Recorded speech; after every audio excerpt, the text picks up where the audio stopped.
और चलिए सीधा रुख करते हैं एसीबी डीजी बीएल सोनी की प्रेस वार्ता का।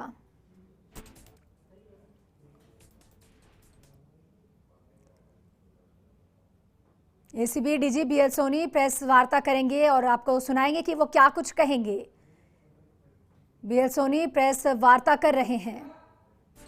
ये सीधी तस्वीरें हम आपको जयपुर से दिखा रहे हैं, जहां ACB DG BL Soni press वार्ता के जरिए क्या कुछ कहेंगे आपसे कुछ ही देर में आपको सुनाएंगे।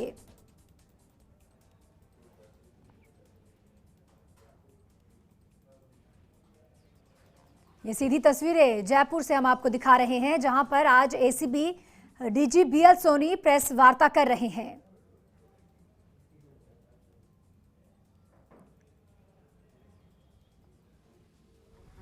आप सभी को नए वर्ष की बहुत बहुत मंगल कामनाएं। नया वर्ष आपके लिए बहुत प्रसन्न रहे, सफल रहे, समृद्ध रहे और आप सभी की जो भी मनोकामनाएं हैं वो पूरी हो। ब्यूरो की तरफ से आप सभी को नए वर्ष की बहुत बहुत शुभकामनाएं। आज हमने पूरे वर्ष भर का लेखा जोखा आपको बताने के लिए कि एंटी करप्शन ब्यूरो ने क्या क्या किया है और आने वाले साल में हमारे लिए जो क्या क्या प्राथमिकताएं हैं वो आपके मार्फत राजस्थान के आमजन को बताने के लिए आज हमने आपको यहाँ इनवाइट किया था। बीते वर्ष में कुल जो भी कार्रवाई हुई उसका पूरा लेखा जोखा आपको जो अभी एक नोट दिया गया है उसके अंदर है। पिछले वर्ष से कुछ ट्रैप की संख्या थोड़ी बढ़ी है और डीए और अब्यूज ऑफ ऑफिशियल पोजीशन के कुछ केसेज में की संख्या में कमी आई है। विभागवार कितने हुए हैं वो सारे हमने अभी इसके अंदर आपको बताए हैं। हमारा प्रयास ये रहा है कि हर आम जन तक ब्यूरो की पहुंच हो। इसके लिए जो हमारी हेल्पलाइन नंबर है 1064, इसको हमने प्रयास किया है कि इसको हम ज़्यादा एक्टिव रखें, इस पे वरिष्ठ अधिकारी कॉल्स को सुने और जो लोगों की समस्याएं हैं भ्रष्टाचार से संबंधित उनका सत्यापन करके और हम आगे की कार्रवाई करें। तो वर्ष पर्यंत कुल 363 मुकदमे एंटी करप्शन ब्यूरो राजस्थान ने इस वर्ष में दर्ज किए हैं और कुछ संस्थागत भ्रष्टाचार के मामले एसीबी ने उजागर किए थे, जिनकी सूची जिनके बारे में एक ब्रीफ नोट आपको इसमें दिया गया है। जो मुख्य रूप से 20 इस तरह के प्रकरण जो टॉप 20 के प्रकरण जिसको हम बोलेंगे, जिसमें कि कई प्रकरणों में रिश्वत लेने वाले रिश्वत देने वाले दोनों को गिरफ्तार किया गया, उच्चाधिकारी गिरफ्तार किए गए, वो आपको एक ब्रीफ नोट दिया गया है। वर्ष भर में एसीबी राजस्थान ने केंद्र सरकार के भी 18 अधिकारियों को रिश्वत लेते हुए भ्रष्टाचार के आरोपों में गिरफ्तार किया है। तो इस प्रकार पूरे वर्ष का लेखा जोखा आप अभी देखेंगे। आप इसमें से जो भी आपके प्रश्न हैं वो आप पूछ सकते हैं। ये वर्ष भर का लेखा जोखा है। हमने सबने मिलकर के और जो वर्ष की प्राथमिकताएं हैं वो भी इस वर्ष के लिए वो हमने बड़े विनम्र रूप से अभी डिसाइड करी है। जो पहली प्राथमिकता है वो संगठित भ्रष्टाचार, जो लोग आदतन रिश्वतखोर हैं उनकी पहचान करके और उनके विरुद्ध कार्रवाई करना, प्रभावी कार्रवाई करना, अनुसंधान भी जल्दी से करना। हमारे मुकदमे कई बड़े लंबे समय से पेंडिंग है, तो उनका त्वरित अनुसंधान करना और सफल अभियोजन करना, ये हमने एक प्राथमिकता करी है तय।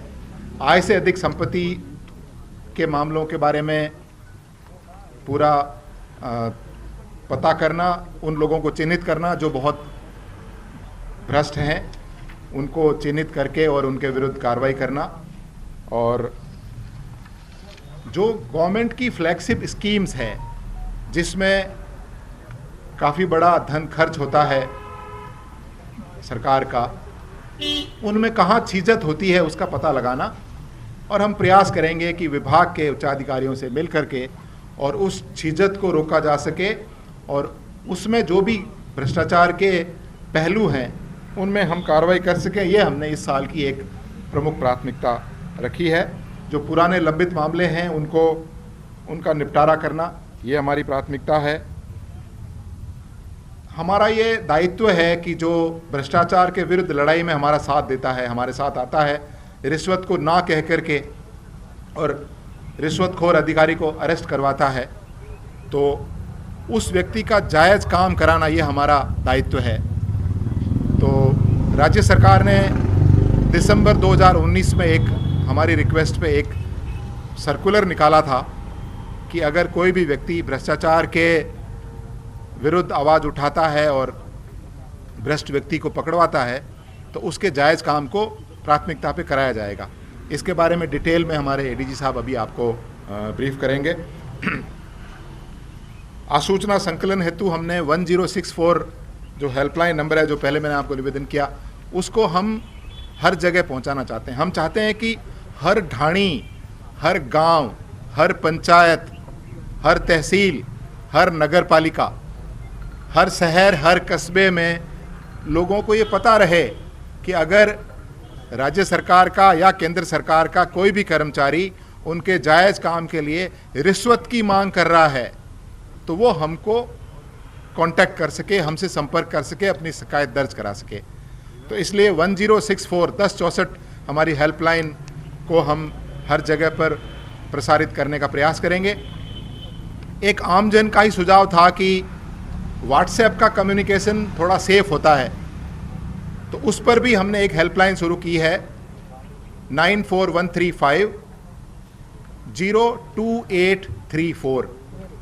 इस पर भी खूब सारे हमारे पास कंप्लेंट्स लोगों की आ रही हैं और इसको हम आम जन तक पहुंचाएंगे। हमारे जो ब्यूरो के अधिकारी हैं उनको इन सब प्रकरणों में दक्ष बनाने के लिए हम ट्रेनिंग को भी एक प्रमुख प्राथमिकता रख रहे हैं, जिससे कि इनको हम और अच्छे तरीके से कैसे हम अनुसंधान कर सकते हैं, जो हमारे सबूत हैं, साक्ष्य हैं, उनको इकट्ठा कर सकते हैं और कोर्ट तक पहुंचा सकते हैं। ये हमारा रहेगा। और लास्ट हमारी प्राथमिकता यह है कि हमारे जो कार्यालय के भवन हैं उनकी बेहतर देखभाल करें, वहाँ पर कुछ आधुनिक तकनीक के संसाधन हैं उनको हम उपलब्ध करा सकें। ये इस तरह की हमारी प्राथमिकता रहेगी। मैं एक बार फिर से आपके मार्फत सभी आम जन को ये निवेदन करना चाहता हूँ कि कोई भी पब्लिक सर्वेंट, लोक सेवक आपसे रिश्वत की मांग करे तो आप हमारे पास आइए। अगर आपको स्थानीय एसीबी की यूनिट पर विश्वास नहीं है, कई बार ऐसा होता है कि लोगों को वहाँ के स्थानीय अधिकारियों पर विश्वास नहीं होता, तो आप हमारे पास सीधा आ सकते हैं। 1064 पे कॉल करें, हमारे व्हाट्सएप हेल्पलाइन पे कॉल करें और हम उसका सत्यापन करके हम खुद आपके पास पहुंच जाएंगे। एसीबी आपके द्वार पहुंच जाएगी और उसमें आगे जो भी कार्रवाई बनती है वो कार्रवाई करेगी और आपके जायज़ काम को करने में भी हम पूरी आपकी मदद करेंगे। ये राज्य सरकार की पॉलिसी भी है। अंत में मैं आप सभी मीडिया कर्मियों से, जो हमेशा ज़मीन से जुड़े रहते हैं, कहीं भी कोई घटना होती है सबसे पहले पहुंचते हैं फर्स्ट रेस्पोंडर के रूप में घटना को कवर करने के लिए, आपको भी अपने व्यक्तिगत या व्यावसायिक जीवन में अगर कहीं पर भी इस तरह की बात दिखे कि कहीं कोई रिश्वत मांगी जा रही है या कहीं भ्रष्टाचार का कहीं आपको कहीं कुछ पता लगता है, तो आप अगर हमें संपर्क करके बताएंगे तो हम अनुग्रहित होंगे आपके। एक बार फिर से आपको नए वर्ष की बहुत बहुत शुभकामनाएं। अब मैं हमारे एडीजी साहब से कहूँगा कि जो राज्य सरकार ने एक सर्कुलर निकाला है कि जो भ्रष्टाचार के खिलाफ हेल्प करते हैं, कार्रवाई करते हैं, कराते हैं, उनके काम को किया जाए, उसके बारे में जानकारी देंगे। उसके बाद हमारे डीआईजी साहब हैं जो हमारे प्रोसिक्यूशन को भी मॉनिटर कर रहे हैं, तो वर्ष भर में किस तरह से हमारे मुकदमों में सज़ा हुई और उसके बारे में बताएंगे। एक तो नया साल है, नए साल में एक बड़ी कार्रवाई अलवर में देखने को मिली है, किस तरह की कार्रवाई? हाँ, आज अलवर में अलवर ग्रामीण के डीवाईएसपी श्री सपात खान को एसीबी की सेंट्रल यूनिट ने 3 लाख रुपए की रिश्वत लेते हुए अपने ड्राइवर के साथ गिरफ्तार किया है और जो परिवादी है उसके विरुद्ध मुकदमे हैं, उन मुकदमों में कार्रवाई नहीं करने के लिए उसकी एवज में पैसे मांगे गए थे। संजीव नैन की। हाँ। हमारे संजीव नैन कौन है सर? हमारे जो SIW स्पेशल इन्वेस्टिगेशन विंग के एडिशनल SP संजीव नैन है, उनके द्वारा कार्रवाई की गई है और परिवादी से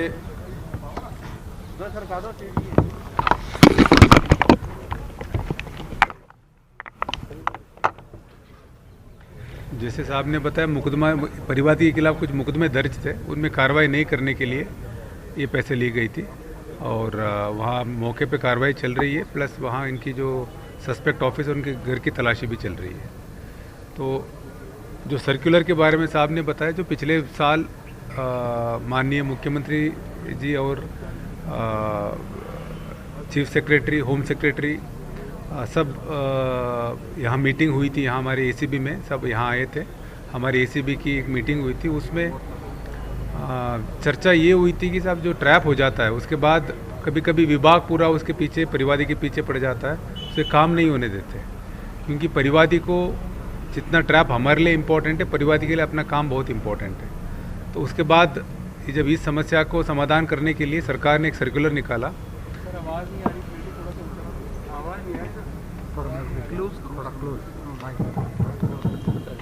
ये इसमें ठीक आएगी।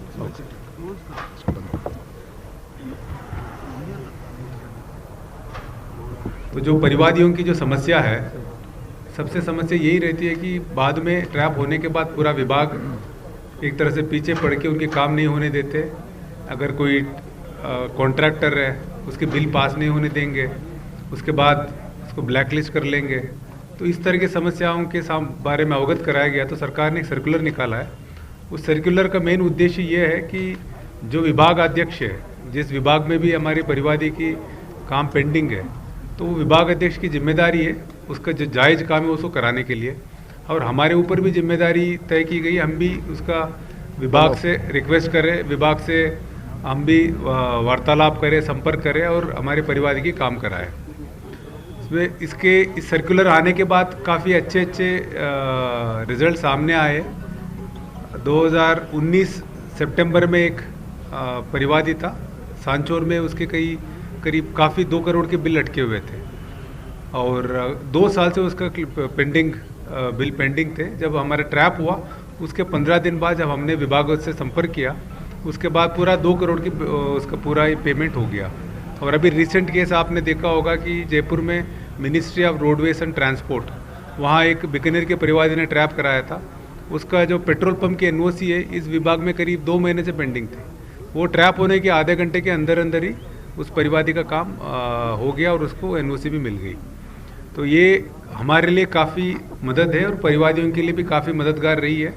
तो जो ट्रैप कराने आते हैं उनको इस बारे में चिंता करने की ज़रूरत नहीं कि साहब बाद में हमारा काम होगा या नहीं होगा। अभी रिसेंटली 1 हफ्ते पहले हमारी जो चीफ विजिलेंस कमिश्नर है, होम सेक्रेटरी साहब है, उन्होंने सब विभागों की मीटिंग ली थी और ACB के अधिकारी भी गए थे। उस मीटिंग का मुख्य उद्देश्य यही था कि जिन लोगों ने ट्रैप कराया उनके काम हुए ही नहीं हुए। तो ये रेगुलर इस तरह की मीटिंग होते रहेंगे। अब मैं एक बार हमारे SP साहब है योगेश दधीच साहब, उनसे रिक्वेस्ट करूँगा एक बार इस पूरा परिपत्र को एक बार आपको पढ़ के बताएंगे।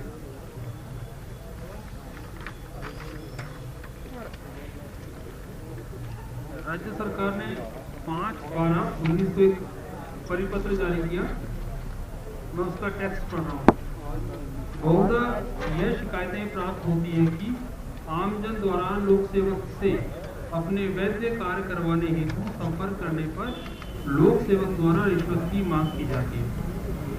किसी व्यक्ति के द्वारा लोक सेवक के विरुद्ध भ्रष्टाचार निरोधक ब्यूरो में शिकायत करने पर भ्रष्टाचार निरोधक ब्यूरो द्वारा उस लोक सेवक के विरुद्ध ट्रैप कार्रवाई, पब्लिक परिवार, पब्लिक मुकदमा दर्ज कर कार्रवाई की जाती है।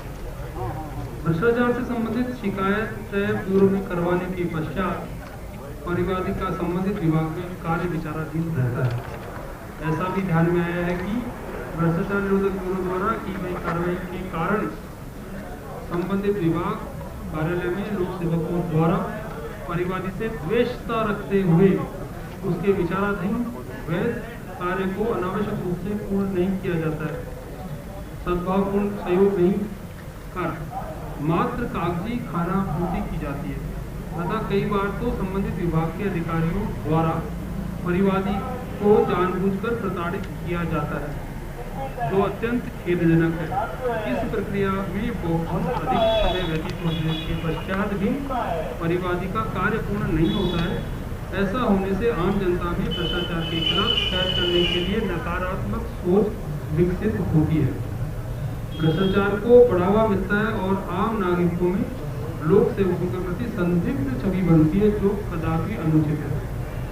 अतः समस्त मुख्य सचिव, अतिरिक्त मुख्य सचिव, शासन सचिव उपरोक्तानुसार आवश्यक निर्देश अपने अधीनस्थ अधिकारियों को प्रसारित करें एवं आदेश की पालना सुनिश्चित करें कि भ्रष्टाचार निरोधक ब्यूरो में परिवादी द्वारा लोक सेवक के विरुद्ध शिकायत और कार्रवाई करवाने के पश्चात परिवादी के गैर कार्य को प्राथमिकता पर नियमानुसार अविलंब पूर्ण करें, परिवादी को अनावश्यक रूप से प्रताड़ित नहीं करें एवं भविष्य में भी उसका कार्य प्राथमिकता पर किया जाए। उक्त निर्देशों की किसी भी प्रकार की अवहेलना होने पर राज्य सरकार उसे गंभीरता से लेगी, समय समय पर विभागाध्यक्ष बैठक आयोजित कर ऐसे परिवादियों से संबंधित कार्यों की समीक्षा करें। ये सर्कुलर जो निकला है राज्य सरकार का, उसकी कॉपी हमने आपके फोल्डर में सबमिट करी है। डीआईजी साहब,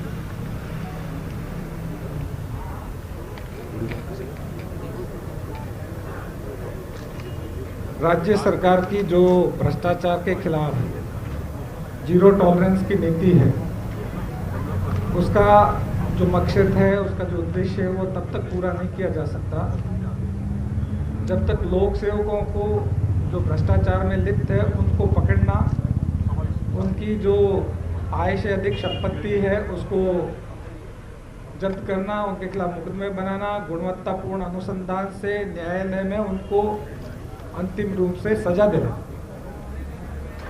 जो गत वर्ष था उसमें न्यायालयों से, विभिन्न न्यायालयों से हमारे करीब 125 मामलों का फैसला हुआ। सजाया भी प्रतिशत करीब 53 रहा। 56 मामलों में सजा हुई, 50 में बरी हुए और 19 मामले ड्रॉप हुए।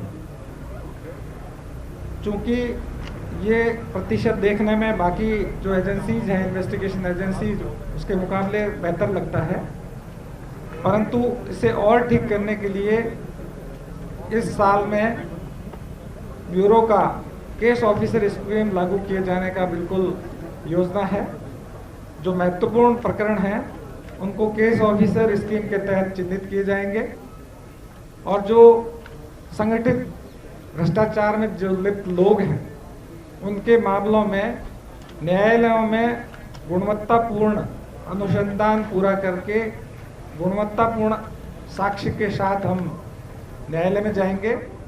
न्यायालय में जाने के साथ ही उनमें न्यायालयों में उनकी नियमित पैरवी हो, इसके लिए केस ऑफिसर स्कीम लागू की जाएगी। जो दक्ष पुलिस जो ब्यूरो के अधिकारी हैं उनको केस ऑफिसर नियुक्त किया जाएगा और ऐसे मामलों में सजा हो ये ब्यूरो सुनिश्चित करेगा। ये ब्यूरो की प्राथमिकता रहेगी। अनुसंधान के स्तर पर भी कई मामले बिना कारण लंबित रह जाते हैं। उसमें कई कारण हैं, चाहे कई विभाग हैं जो आवश्यक सूचनाएं उपलब्ध कराने में विलंब करते हैं, चाहे मुद्दा अभियोजन स्वीकृति का हो, अभियोजन स्वीकृति समय से नहीं मिलती हो, या कदाचित न्यायालय में मामले लिटिगेशन में पेंडिंग रहने के कारण पेंडेंसी काफ़ी बढ़ जाती है। इस साल डीजी साहब के नेतृत्व में ये प्रण किया गया है कि इस वर्ष में ऐसे जो लंबित प्रकरण हैं उनमें गुणवत्तापूर्ण अनुसंधान किया जाकर हर हालत में उन्हें न्यायालय में पेश किया जाएगा। ये ब्यूरो की प्राथमिकताओं में शामिल किया गया है और ब्यूरो के उद्देश्यों में ये शामिल है कि आने वाले समय में जो सजा दिलाने का प्रतिशत है उसमें वृद्धि की जाएगी, इम्प्रूवमेंट किया जाएगा। धन्यवाद।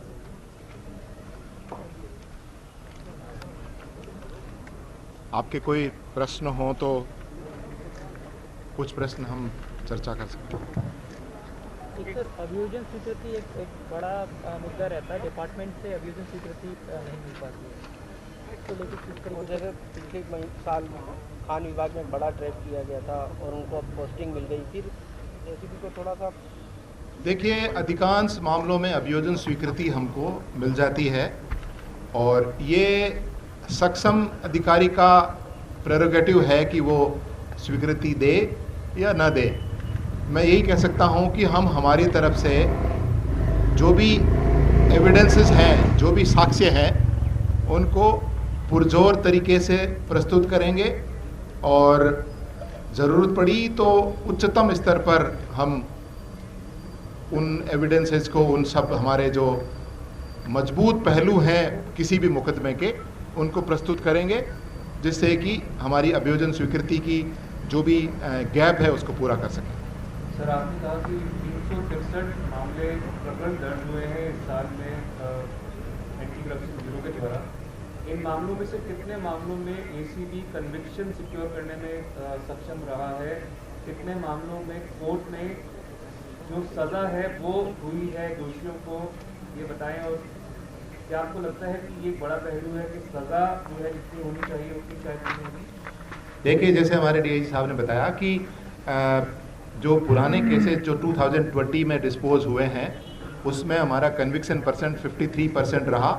जो ये 363 केसेज हमने 2020 में जो किए हैं उनमें करीब 50 केसेस में तो हम न्यायालय में चालान प्रस्तुत कर चुके हैं और बाकी केसेस, देखिए, थोड़ा गैप रहता है। हम जो केस अभी दर्ज करते हैं ये एविडेंस कलेक्ट करके और उसको अभियोजन स्वीकृति प्राप्त करके और उसको न्यायालय में प्रस्तुत करने में थोड़ा समय लगता है। तो इस समय को, इस गैप को कम करने की हमने इस बार प्रायोरिटी हमारे लिए तय की है। सारे आईओज़ को इंडिविजुअली हर केस में बात करके अगर कहीं कोई गैप हो रहा है तो हम हाईएस्ट लेवल पर फैसिलिटेट करवा रहे हैं, जिससे कि उनकी कोई, अगर मान लो उनको कोई ऑफिसर डॉक्यूमेंट नहीं दे रहा तो हम हाईएस्ट लेवल पर हम फैसिलिटेट करके वी आर ट्राइंग कि वो वहाँ गैप हो जाए। हाँ, कन्विक्शन परसेंट हमारा बाकी पुलिस से काफ़ी बेहतर है, बट उसको और बेहतर करने के लिए हम इस बार प्रोसिक्यूटर्स की भी हमने एक कॉन्फ्रेंस रखी है, जब हम सारे प्रोसिक्यूटर्स के साथ चर्चा करेंगे। ये भी हमने डिसाइड किया है कि हम सारे अधिकारी हैं वो माननीय जो न्यायालय हैं उनको कॉल ऑन करके और जो भी इश्यूज़ हैं वहाँ के उनको थ्रेश आउट करेंगे। So we in this year we take a place that we will do more than what is required to improve our conviction rate. Sir, जो हाई रैंकिंग ऑफिशियल्स या अधिकारी हैं जैसे मिस्टर सिंघवी हो गए माइंस डिपार्टमेंट से, या फिर हाल फिलहाल में 12 के जो कलेक्टर इंद्रजीत सिंह राव थे, क्या आपको लगता है कि ऐसे केसेस में कन्विक्शन सिक्योर करना या सज़ा दिलाना आरोपियों को आप लोगों के लिए मुश्किल होता है? नहीं, हमें वी आर वेरी श्योर कि जो एविडेंस हमने कलेक्ट किया है, जो भी, चाहे कितने ही बड़े अधिकारी हों या छोटे अधिकारी, आपने देखा होगा कि जिनको जेल जाना पड़ा